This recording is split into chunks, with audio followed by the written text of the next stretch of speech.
नमस्कार दोस्तों, कैसे हो आप सब? उम्मीद करता हूँ आप सब अच्छे होंगे, अपने सेहत और पढ़ाई का ध्यान काफ़ी अच्छे से रख रहे होंगे। तो दोस्तों आइए आज हम सबसे पहले आज आज से आप हम डिस्कस करने वाले हैं इंडस वाटर ट्रीटी।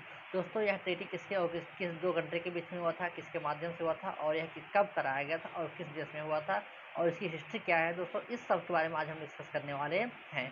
दोस्तों सबसे पहले देखते हैं इंडस वाटर ट्रीटी किसके किसके बीच में हुआ है। तो दोस्तों इंडस वाटर ट्रीटी इंडिया और पाकिस्तान के बीच में हुआ है। किसके किसके बीच में हुआ दोस्तों?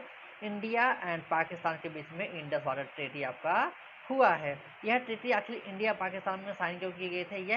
यह ट्रीटी इंडिया पाकिस्तान में इसलिए साइन किया गया था कि उस वक्त जब अपनी 1947 के बाद जब इंडिया अपना आज़ाद हुआ था, ठीक, उसमें इंडिया को दो पार्ट में डिवाइड कर दिया गया था। एक कंट्री का नाम था पाकिस्तान, एक कंट्री का नाम क्या था? पाकिस्तान। और दूसरे कंट्री का नाम क्या था? इंडिया। दूसरे कंट्री क्या नाम था? इंडिया।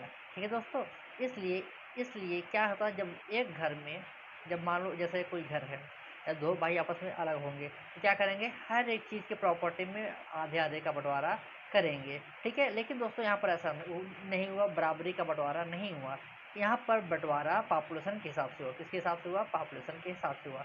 जिस कंट्री का पॉपुलेशन ज़्यादा था, ठीक है, और जितने लोग जिस एरिया में रहने चाहते थे उस, जैसे मान लो ये एक तरफ क्या हो गया, आपके मुसलमान हो गए और एक तरफ क्या हो गया? हिंदू। दोस्तों हमारे देश में सबसे पहले आपको पता है कि मुगल शासक करने आए थे। मुगल जब शासक करने आए तो हमारे यहाँ पर लोगों, हिंदू लोगों क्या किए? हिंदू लोगों को मतलब उनको इस्लाम धर्म अपनाने के लिए मजबूर किया गया और लास्ट में क्या अपना लिए वो लोग? इस्लाम धर्म अपना लिए और इससे क्या हुआ? मुसलमानों का पॉपुलेशन बढ़ता चला गया। जैसे आपको पता होगा जजिया कर, एक जजिया कर है, ठीक है। जजिया कर ये लगा दिया गया था औरंगजेब के द्वारा कि अगर जो इंसान मान लो किसी हिंदू इलाके में रह, मुसलमान इलाके में रह रहा है कोई हिंदू, उसको उस धर्म की पूर्ति के लिए क्या देना पड़ता था? उसको टैक्स चुकाना पड़ता था। अगर वह हिंदू होगा तो, अगर मान लो वो मुस्लिम होगा तो उसको कोई टैक्स चुकाना नहीं पड़ेगा, ठीक दोस्तों। इसलिए दोस्तों ऐसा वहाँ पर किया गया। तो दोस्तों इंडिया क्या हुआ? इंडिया और पाकिस्तान में बंटवारा हुआ। इंडिया और पाकिस्तान को जनसंख्या के आधार पर ज़मीन और उनको सबकी शेयरिंग किया गया। मैक्सिमम पॉपुलेशन कहाँ पर रहना पसंद की? मैक्सिमम पॉपुलेशन आपकी इंडिया में रहना पसंद की, ठीक है। इसलिए इंडिया को ज़्यादा लैंड्स मिला। किसके किसके रिस्पेक्ट में? पाकिस्तान के रिस्पेक्ट में इंडिया को ज़्यादा लैंड्स मिला। ऐसा इसलिए दोस्तों, ऐसा इसलिए क्योंकि अच्छा हुआ दोस्तों ये लोग अलग हो गए, इसलिए। नहीं तो आज की डेट में नहीं दोस्तों, ऐसा कुछ नहीं है, ठीक है। मतलब इसके बाद से जब दोनों में अलगाव हो गया तो अब ये अलगाव होने बाद हुआ कि अब किन दो देशों को पानी दिया जाएगा, ठीक है। मतलब कि अभी पानी का मुद्दा हो गया, मान लो लैंड्स का बंटवारा तो हो गया, ठीक। अब लैंड्स के बाद तो पानी ही आएगा ना, कि मान लो एक रिवर है इंडिया से निकली हुई है, ठीक है। मान लो पाकिस्तान में जितने रिवर से बह रहे हैं सब रिवर कहाँ से निकल रही है? सब रिवर इंडिया से निकल रही है। तो अब पाकिस्तान को खेती के लिए और पीने के लिए पानी चाहिए। पाकिस्तान को खेती और के करने के लिए पानी तो चाहिए, ठीक है। मैक्सिमम पानी कौन यूज़ कर रहा था? मैक्सिमम पानी इंडिया यूज़ कर रहा था, 95%। अब पाकिस्तान को दिक्कत हो रहा था। जब पाकिस्तान को दिक्कत हो रहा था तो पाकिस्तान किसके पास गया? पाकिस्तान वर्ल्ड बैंक के पास गया। वर्ल्ड बैंक को अपने मुद्दा को बताया कि ऐसी ऐसी बात है, हम दो भाई थे आपस में क्या हो गए? अलग हो गए। अलग होने के बाद मैक्सिमम पानी उस वक्त इंडिया यूज कर रही है और बाकी मुझे पानी नहीं मिल रही। तो एक मानवता के कारण वर्ल्ड बैंक ने क्या किया कि इंडिया के प्राइम मिनिस्टर नेहरू जी को बुलाया और बोला देखो भाई, किसी भी कंट्री को जीने के लिए, पलने के लिए क्या चाहिए? पानी और भोजन चाहिए।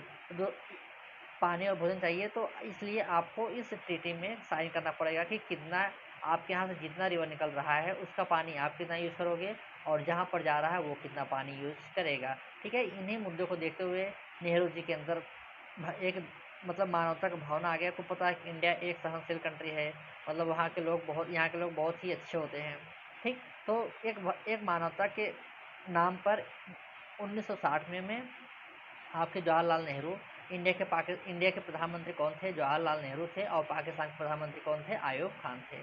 दोनों के बीच में एक साइन किया गया। उस साइन का नाम था इंडस वाटर ट्रीटी। उस साइन का नाम था इंडस वाटर ट्रीटी। दोस्तों यह ट्रीटी कब साइन किया गया था? 1960 में साइन किया गया था। देख रहे हो दोस्तों, ये है कि नहीं? ये आपके जवाहरलाल नेहरू बैठे हैं और ये आपके अयूब खान है और ये क्या है? वर्ल्ड बैंक है, ठीक। वर्ल्ड बैंक का जो आपका डायरेक्टर है वो मतलब मैनेजर, उन इन तीनों ने मिलकर एक ट्रीटी को साइन किया। इस ट्रीटी के मुताबिक यह ट्रीटी कहाँ साइन किया गया था दोस्तों? मैं आपको बताने वाला हूँ। यह ट्रीटी कहाँ साइन किया गया था? यह ट्रीटी दोस्तों आपका पाकिस्तान साइन किया गया था। कब साइन किया गया था? 19 सितंबर में।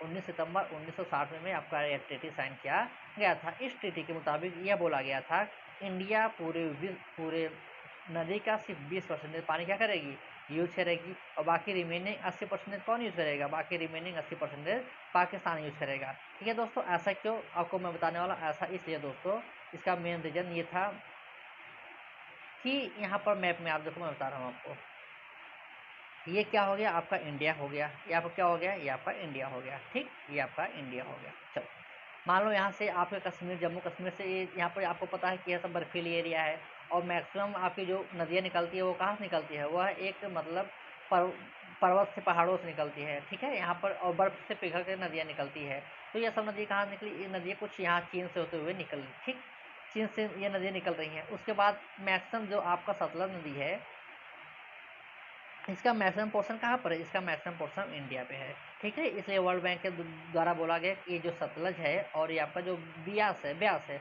और ये जो रवि है, यह तीन नदी आपके इंडिया का ज़्यादा एरिया कवर कर रही हैं। ठीक है, इसलिए यह तीन नदी किसके अंडर में आएगा, यह तीन नदी का पानी इंडिया के अंडर में आएगा। इसको क्या बोला गया, इसको बोला गया ईस्टर्न नदी। क्या बोला गया, ईस्टर्न रिवर। क्या बोला गया इसको, ईस्टर्न। ये ईस्टर्न साइड की जो तीन रिवर है, रवि, ब्यास और सतलज, यह तीन नदियाँ किसके अंदर में आया, यह तीन नदियाँ आपके इंडिया के अंदर में आया। और बाकी जो वेस्टर्न साइड की आपकी नदियाँ थी, जैसे आपका हो गया इंडस हो गया, ठीक, इंडस हो गया, झेलम हो गया, चेनाब, यह इंडिया के एरिया को कम शेयर करती थी और पाकिस्तान के एरिया को ज़्यादा शेयर करती थी।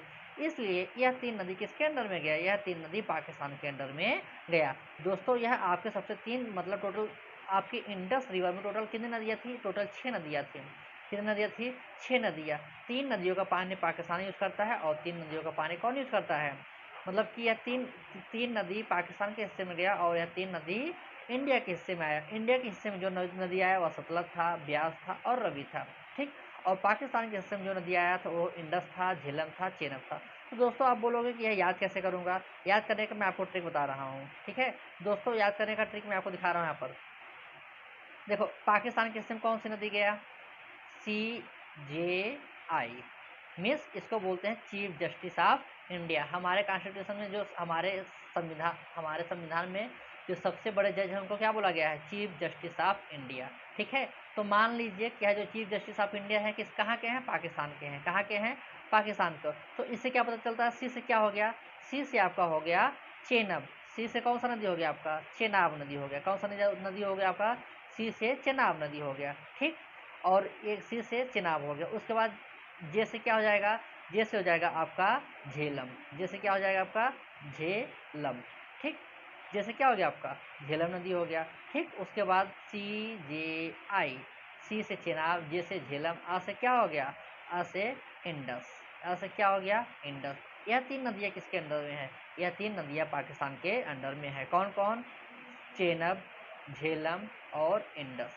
यह CJI नदी किसके पास है, CJI किसके पास गया, CJI आपके पाकिस्तान के पास गया। अब बोलोगे इंडिया के पास कौन कौन सी नदी आई, तो उसको याद करने के लिए आपको एक सिंपल सा ट्रिक है, सु, बे और ये आपका रा। क्या हो गया, सुबेरा। सु से क्या हो गया आपका, सतलज हो गया। सु से आपका क्या हो गया, सतलज हो गया। ठीक, सु से क्या हो गया आपका, सतलज हो गया। और आपका बी से क्या हो गया, बी से आपका बियास हो गया। बी से क्या हो गया आपका, बियास हो गया। और रा से क्या हो गया, र से आपका हो गया रवि।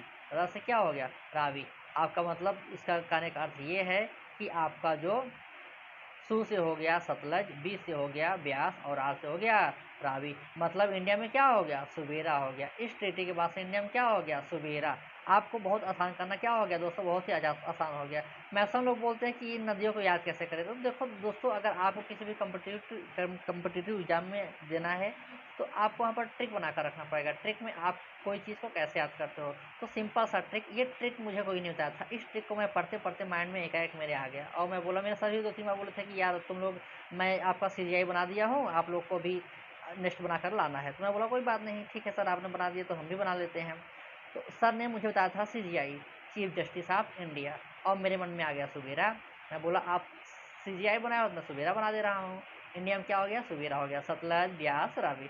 दोस्तों आपको याद हो गया ना किस देश के हिस्से में कौन कौन सी नदी गया, आपको पता चल गया।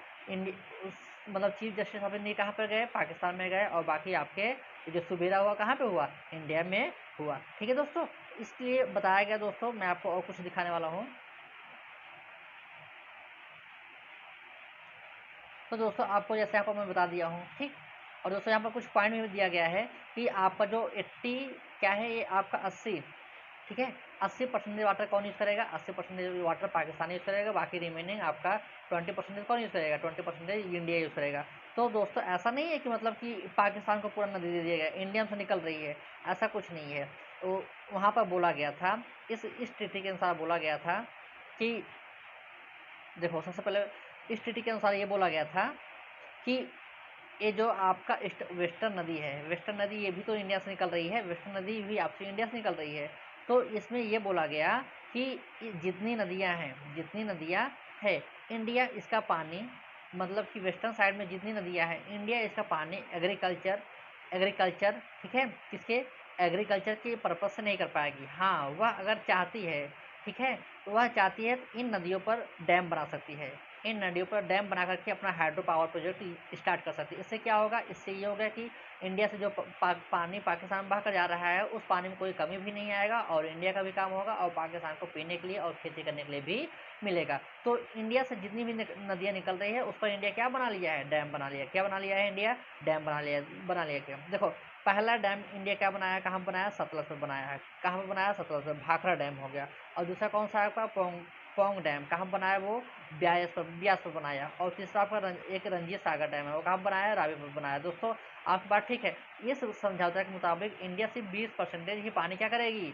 यूज करेगी पूरी, और ट्रिब्यूटरी चाहे जो भी हो, ऐसा नहीं कि पूरा जो सतलज का पानी इंडिया यूज़ करेगा और इसका पानी इंडिया यूज़ करेगा रवि। नो, ऐसा कुछ नहीं है, इस डैम में ऐसा कुछ नहीं बोला गया। इन जो तीनों नदियां हैं, इसका 20 ही, मतलब कुल नदियों का सिर्फ 20% पानी इंडिया यूज़ कर सकती है। बाकी हाँ, इन नदियों पर इंडिया गवर्नमेंट क्या है, तो हाइड्रो पावर प्रोजेक्ट बना कर क्या कर सकती है, यहाँ पर अपना मतलब डैम बना करके यहाँ पर अपनी वो बिजली उत्पादन कर सकती है, हाइड्रो पावर प्रोजेक्ट का सारा काम कर सकती है। दोस्तों ये रहा हमारा आज का डिस्कशन। अभी इसके बारे में थोड़ा सा और कुछ आपको बताने वाले हैं। दोस्तों आप ये देख लो, आपका ये कौन सा भाखड़ा डैम है, कौन सा डैम है, भाखड़ा डैम है। आपको मैप में भी दिखा दे रहा हूँ। ये देखो दोस्तों, आपको कुछ ये भाखड़ा मैप, कुछ यहाँ का पंजाब वाले एरिया में पड़ता है, भाखड़ा डैम हो गया, ठीक दोस्तों। तो आइए दोस्तों कुछ वर्ल्ड बैंक के बारे में जान लेते हैं। तो दोस्तों वर्ल्ड बैंक कब बनाया गया था, वर्ल्ड बैंक आखिर कब बनाया गया था। वर्ल्ड बैंक जुलाई 1944 में बनाया गया था। कब बनाया गया था, जुलाई 1944, 1940 में बनाया गया था, ठीक है दोस्तों। और इसका हेडक्वार्टर कहाँ पर है, इसका हेडक्वार्टर दोस्तों, इसका हेडक्वार्टर वाशिंगटन डीसी में है। कहाँ पे है, वाशिंगटन डीसी, या अमेरिका में वाशिंगटन में इसका हेडक्वार्टर है। दोस्तों प्रेजेंट टाइम में इसमें 189 कंट्री, कितनी कंट्री है, 189 कंट्री है, ठीक। और दोस्तों इसका हेडक्वार्टर वाशिंगटन डीसी में, आपको मैंने बता दिया, ठीक दोस्तों। अगर आपको मेरा ये चैनल पसंद आ रहा है तो चैनल को लाइक और सब्सक्राइब जरूर करिएगा दोस्तों। मैं आपसे बोल रहा हूँ कि बार बार ये बोलता हूँ, आने वाले समय में मेरे चैनल में 100% इम्प्रूव मिलेगा।